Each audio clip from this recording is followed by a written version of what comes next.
मैंने अपने लिए 10 मिनट की समय सीमा रखी है और मैं कोशिश करूंगा कि मैं 10 मिनट में अपनी बात खत्म करूँ। आप सब जानते हैं मैं इस बात के लिए बदनाम हूँ कि मंच पर आया तो 1 घंटा बोलता, लेकिन सुधार रहा हूँ। आज के सत्र का विषय शीर्षक जो है मैं उसी से अपने को बांध कर रखूंगा, प्रगतिशील काव्यधारा और त्रिलोचन। तो कुछ मोटी मोटी बातें 10 मिनट में करूंगा और उसी के भीतर जो आ सकेगा। आप जानते हैं कि प्रगतिशील काव्यधारा के बारे में पिछले 70-80 सालों में जब से प्रगतिशील काव्यधारा है उस पर विचार विमर्श होता रहा है। आलोचकों ने उस पर लिखा है, कवियों ने लिखा है। कवियों के मध्य जो संवाद है, जो विवाद है, जो घात प्रतिघात है, आलोचकों के मध्य जो वाद विवाद हैं, उन सब से प्रगतिशील काव्यधारा के भीतर जो अंतरधाराएं हैं उसकी भी पहचान हमारे सामने उभरती रही है। कुछ मोटी मोटी बातें हैं जो सभी कवियों से किसी न किसी रूप में जुड़ती हैं, इसलिए उन्हें एक सामान्य स्वभाव के रूप में ग्रहण किया गया है। प्रगतिशील काव्यधारा के जो बिल्कुल नए कवि हैं, जिन्होंने इधर पर 7 सालों में लिखना शुरू किया है, आप देख रहे हैं हमारे लिए प्रगतिशील काव्यधारा का मतलब निराला से नागार्जुन, त्रिलोचन, मुक्तिबोध, शमशेर, केदारनाथ अग्रवाल से होते हुए राजेश जोशी, अरुण कमल, फिर अष्टभुजा शुक्ल कुमार, अंबुज, एकांत श्रीवास्तव, बद्री नारायण और फिर बिल्कुल नए कवि अनुज लुगुन तक हमारे लिए प्रगतिशील काव्यधारा है। इसलिए हम जब काव्यधारा कहते हैं तो हम इन सब कवियों को उसमें शामिल करके देखते हैं। जैसे एक सामान्य बात ये कही जाती है प्रगतिशील कविता के बारे में कि वो कविता जनता की कविता है और ये हमारे कवि जनता के कवि हैं। और ये जो जनता के कवि हैं ये जनता से भिन्न कवि नहीं है, ये जनता में रहकर खुद जनता होकर, खुद जनता का अंग होकर जनता के कवि हैं। एक तरह से जब प्रगतिशील कवि के बारे में ये बात कही जाती है कि वो जनता का कवि है तो वो बाहर एक्सटर्नल फोर्स की तरह, बाहरी शक्ति की तरह, बाहरी पर्यवेक्षक की तरह जनता का कवि नहीं है, बल्कि वो इनसाइडर है, वो भीतरी व्यक्ति है जो जनता के जीवन को, जनता के सामाजिक परिस्थितियों को, जनता के दुख दर्द को खुद अपने अनुभवों से, अपने परिवार के अनुभवों से, अपने समाज और मोहल्ले के अनुभवों से, अपने नगर और गांव के अनुभवों से जानता है और इस तरह जनता से उसका अभेद है। तो ये सबके सब कवि, चाहे वो हिंदी के हों चाहे उर्दू के, मोटे मोटे तौर पर जनता से अभेदित कवि हैं, जनता के कवि हैं, स्वयं जनता हैं और जनता के अनुभवों को स्वयं अपने अनुभवों से जानते हैं। लेकिन प्रगतिशील की आलोचना में खास तौर पर प्रगतिशील आंदोलन के पुनरुभार और पुनर्गठन के बाद ये नई कविता, अकविता और नक्सलबाड़ी कविता के एक तरह से पराभव या अवसान के बाद जो विचार विमर्श शुरू होता है। नक्सलबाड़ी कविता का जो दौर 67 से 75 के बीच में है, वो 7-8 साल का जो उफान का दौर है, वो जब शांत होने लगता है तब जो चर्चा परिचर्चा शुरू होती है तो उसके केंद्र में नागार्जुन, केदारनाथ अग्रवाल और त्रिलोचन है और एक आम फहम कविता, एक ऐसी कविता जो जनता को समझ में आए, जनता के लिए संप्रेषणीय हो, ऐसी कविता को इस बात को एक प्रतिमान की तरह, एक मानदंड की तरह सामने रखा गया। मैं बहुत सारे ऐसे आलोचकों के नाम ले सकता हूं जिन्होंने नागार्जुन को मुक्तिबोध पर तरजीह, त्रिलोचन को शमशेर पर तरजीह देने के लिए इस प्रतिमान का, इस मानदंड का, इस मपने का इस्तेमाल किया। और इस मानदंड के पीछे कहीं एक आसानी, समझ में आने की आसानी, सरलता की एक मांग थी, जिसके परिणाम स्वरूप कविता जो एक स्तरीय है, जो एक ही परत को संबोधित करती है और एक ही परत के जीवनानुभवों को व्यक्त करती है, इस तरह की कविता को महत्व दिया गया और इस तरह की कविता को ही श्रेष्ठ प्रगतिशील कविता की तरह अभिव्यक्त किया गया, उसे मान दिया। अब ऐसी परिस्थिति में एक सवाल ये उठता है कि जीवन ज्यादा जटिल होता गया है, समाज ज्यादा जटिल होता गया है, पुरानी जटिलताएं भी मौजूद हैं, वे और अधिक उलझनों तक गई हैं और कुछ नई जटिलताएं भी उसमें आ गई हैं, और ये जो भाषा की एक स्तरीयता है वो उस जटिलता को अनेक बार संबोधित नहीं कर पाती। इसलिए हम न सिर्फ भाषा के स्तर पर, संप्रेषण के स्तर पर सरलीकरण करते हैं, सूत्रीकरण करते हैं, बल्कि हम अनुभवों को भी, जीवन की परिस्थितियों के अनुभवों को भी हम जटिल रूप में व्यक्त करने के बजाय उनको भी व्यक्त करने की आसानी के लक्ष्य के हिसाब से उनका भी सरलीकरण करते हैं। जीवन सरल नहीं है, लेकिन उसका कविता में हम उसके एक सरल रूप की मांग हमारे सामने आ जाती है। मुक्तिबोध ने अपने एक निबंध में जनता का साहित्य किसे कहते हैं में ये सवाल उठाया, और उन्होंने कहा कि जो चीज जनता को समझ में नहीं आती लेकिन वो जनता के हित में है, क्या ऐसी साहित्य को, ऐसे विचारों को, ऐसी बौद्धिक तर्कों को, ऐसे समस्त वैचारिक और संवेदनात्मक साहित्य को हम जनता का साहित्य माने या ना माने। खुद मुक्तिबोध ने उसमें कई बातें कही। एक बात जिसको मैं याद करना चाहता हूं वो ये कि उन्होंने कहा कि कहीं ऐसा तो नहीं कि जनता जहां है, रुचि के स्तर पर, बोध के स्तर पर, समझ के स्तर पर हम चाहते हैं कि हमेशा वो वहीं बनी रहे, जटिल परिस्थितियों को, जटिल विचारों को, जटिल बौद्धिक प्रश्नों को वो ना समझे। यानी मुक्तिबोध ने कहा कि यदि जटिल जीवन को समझने की प्रणालियां, शिक्षा और तमाम दूसरे संस्थाएं और इकाइयां यदि अपना काम बेहतर ढंग से करें और जनता ही आगे बढ़कर उन सब चीजों को समझ सके, तो क्या ये ज्यादा बेहतर नहीं है? आइंस्टीन के सिद्धांत को यदि कोई आदमी नहीं समझता तो इससे आइंस्टीन का सिद्धांत यह तो नहीं कहा जा सकता कि वो जनता के लिए नहीं है। इस तरह की तर्क प्रणाली से मुक्तिबोध ने काम लिया और एक प्रश्न तो प्रगतिशील आंदोलन और प्रगतिशील आलोचना के बीच आया ही कि जनता का साहित्य सिर्फ वह साहित्य है जो आम फार्म है, या वह भी है जो आम तौर पर सीधे समझ में नहीं आता। खासतौर पर मुक्तिबोध को लेकर और शमशेर को लेकर यह प्रश्न बार बार उठता रहा है। शमशेर ने अपनी किताब की भूमिका में नागार्जुन के बारे में लिखते हुए, नागार्जुन की तरफ संकेत करते हुए ऐसी तमाम कविताओं को जो राजनैतिक परिस्थितियों, सामाजिक परिस्थितियों की जटिलता को सरलीकृत करती है, इन्हें पत्रकारिता के गुणों वाली कविताएं कहा है। तो कहीं प्रगतिशील आलोचना पत्रकारिता के गुणों वाली आम फहम कविता की तरफदारी करती रही, जिसका कि ये कवि कहीं न कहीं इसके खिलाफ खड़े होते रहे, मुक्तिबोध, शमशेर और दूसरे लोग। मैं एक बात ये कहना चाहता हूं कि शायद ही हिंदी का कोई प्रगतिशील कवि ऐसा है जो समझ में नहीं आता। खुद मुक्तिबोध के बारे में मैं ये कहना चाहता हूं, शमशेर के बारे में, ये ऐसे कवि नहीं है जो समझ में नहीं आते, पर ये आपसे ज्यादा समय की मांग करते हैं।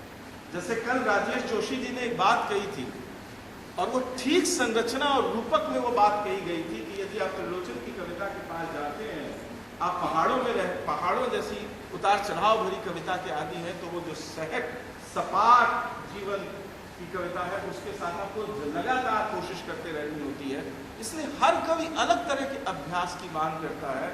ये प्रगतिशील कवि भी अलग तरह के श्रम और अभ्यास की बात मांग करते हैं, अलग अलग समय मांगते हैं और अंततः सभी समझ में आते हैं।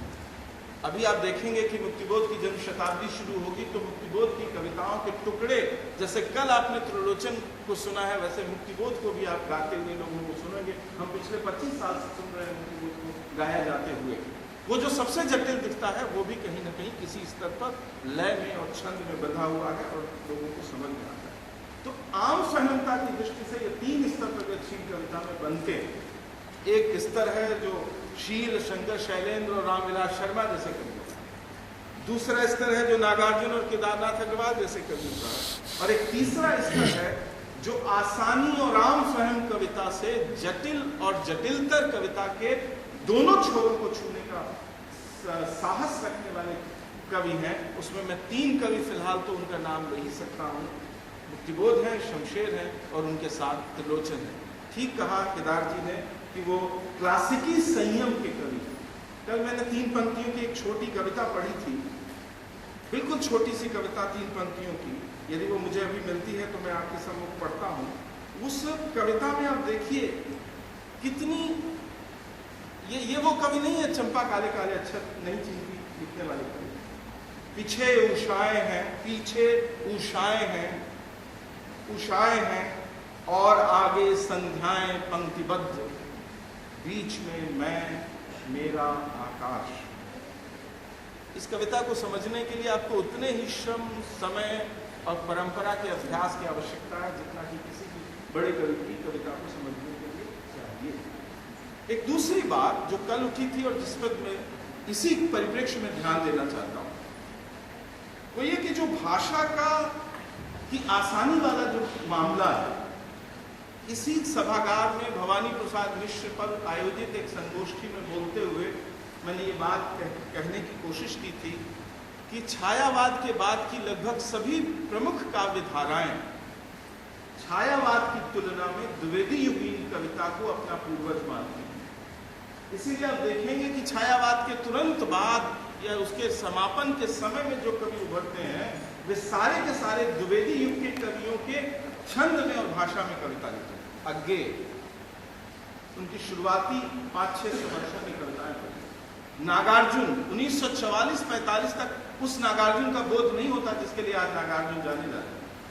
भवानी प्रसाद मिश्र खुद और मुक्तिबोध 44-45-46 तक की मुक्तिबोध की, 46-47 तक की तार सप्तक और उसके बाद तक की मुक्तिबोध की कविताएं उसी मुहावरे, शिल्प और भाषा में है जो मोटे तौर पर द्विवेदी युग का मुहावरा है, द्विवेदी युग की भाषा है। इसलिए कहीं न कहीं ये बात तो है कि द्विवेदी युग के भीतर ज्यादा गहरी संभावनाएं हैं कविता का पूर्वज बनने की छायावाद की तुलना में। इसी प्रसंग में एक ऐसा सवाल है जो त्रिलोचन और प्रगतिशील कविता से बहुत गहराई से जुड़ा है और वह है इतिवृत्तात्मकता का सवाल। द्विवेदी युगीन कविता का छायावाद के समानांतर मूल्यांकन करते हुए हमेशा अवमूल्यन किया गया, क्योंकि ये कविता स्थूल के विरुद्ध सूक्ष्म का विद्रोह वाले मुहावरे में स्थूल कविता है। तो द्विवेदी युग के सभी कवि स्थूल कवि हैं क्योंकि वे इतिवृत्त के कवि। और इस तरह द्विवेदी युगीन कविता का मूल्यांकन करते हुए, छायावाद का मूल्यांकन करते हुए एक तरह से इतिवृत्तात्मकता का अवमूल्यन करने की कोशिश की गई और हुई। मैं कहना चाहता हूं कि प्रगतिशील काव्यधारा के सभी प्रमुख कवि निराला, केदारनाथ अग्रवाल, नागार्जुन, त्रिलोचन और सब इतिवृत्तात्मकता को अत्यधिक महत्व देने वाले कवि। और ये सभी कवि भावुकता, लिरिकलनेस, प्रगीतात्मकता की तुलना में, यदि दोनों में सब छूते हैं, ऐसा नहीं कि कोई शुद्ध काटी है, मिश्रण तो सबकी कविता में, लिरिकलनेस भी है, रोमांटिकता भी है और तमाम वे दूसरी बातें जो लिरिक में पाई जाती हैं वो सबकी कविताएं में है। लेकिन यदि कोई द्वंद्व पैदा होता है तो लिरिकलनेस की बजाय सामान्य तौर पर इतिवृत्त के ज्यादा इस्तेमाल, गहरे इस्तेमाल और ज्यादा तरह के इस्तेमाल हमारे प्रगतिशील कवियों ने किए। इस इतिवृत्त के प्रयोग का गहरा संबंध कविता में पैदा होने वाले, बनने वाले भारतीय यथार्थवाद से। यानी ये इतिवृत्त वो शक्ति है कविता की जिसके आधार पर कविता के भीतर यथार्थवाद की प्रस्तावना लिखी जाती है और यथार्थवाद का विकास कविता है। इसलिए भारतीय कविता में, हिंदी कविता में यथार्थवाद के विकास में इतिवृत्त का गहरा योगदान। निराला की आखिरी कविताएं, नागार्जुन की कविताएं, त्रिलोचन की कविताएं इस दृष्टि से विशेष रूप से महत्वपूर्ण है कि क्या हिंदी कविता कोई भारतीय ढंग का यथार्थवाद प्रस्तावित करती है। मेरा कहना यह है कि वो प्रस्तावित करती है। ये यथार्थवाद के जो दुनिया में रूप हमारे सामने उभरते हैं कविता के भीतर यथार्थवाद के, ये उनसे भिन्न बनक का यथार्थवाद है।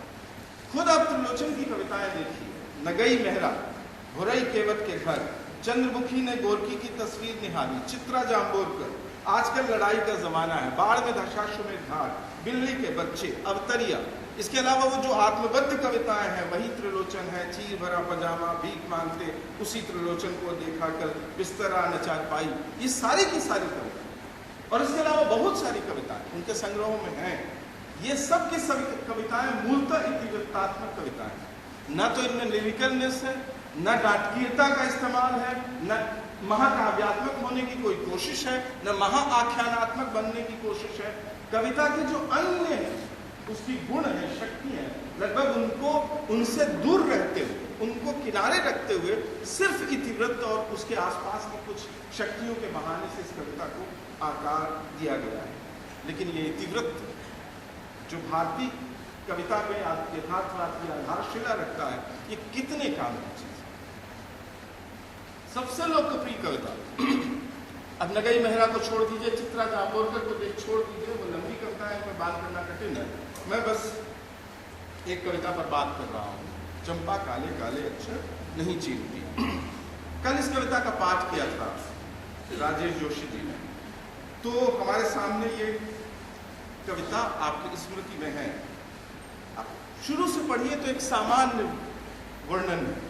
चंपा काले काले अक्षर नहीं चीरती, मैं जब पढ़ने जाता हूँ वह आ जाती है, खड़ी खड़ी चुपचाप सुना करती है, इत्यादि इत्यादि। और फिर पूरा एक जीवन छोटा सा जीवन तो है। कविता जहां आखिर में आती है, लगभग एक समतल प्रवाह की कविता।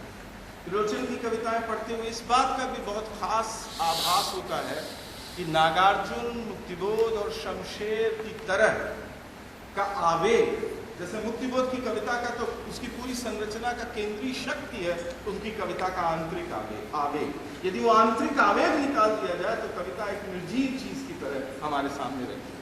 लेकिन ये कविता त्रिलोचन की है जिसमें कोई आवेग नहीं, आंतरिक आवेग नहीं। जैसे बिल्कुल समतल बहती मैदान में बहती हुई एक नदी का जो भीतरी आवेग है, उस आवेग से चलती हुई है, ये उसी लय से चल रही है जैसे गायें चलती, बकरियां नहीं, छोटे और दो पाए नहीं, जैसे गायें चलती है मंथर गति से, जैसे तुलसीदास का छंद चलता है चौपाई मंथर गति से, उस तरह से चलती है कविता। और अंत में आती, मैंने कहा कि चंपा पढ़ लेना अच्छा है, ब्याह तुम्हारा होगा, तुम दोने जाओगी, एक दिन बालम संग साथ रह जाएगा, जब कलकत्ता बड़ी दूर है, वह कलकत्ता कैसे उसे संदेशा दोगी, कैसे उसके पत्र पढ़ोगी, चंपा पढ़ लेना अच्छा है। चंपा बोली, तुम कितने झूठे हो, देखा हाय राम, तुम पढ़ लिख कर इतने झूठे हो। अब ये जो पंक्ति है, तुम पढ़ लिख कर इतने झूठे हो। कल कह रहे थे आशीष की प्रेम कविताओं में वो तनाव नहीं है। तनाव को पकड़ने का हमारा जो तरीका है, लोकप्रिय तरीका जो इधर की कविताओं को पढ़ने से बना है, शायद वो काम नहीं कर रहा है।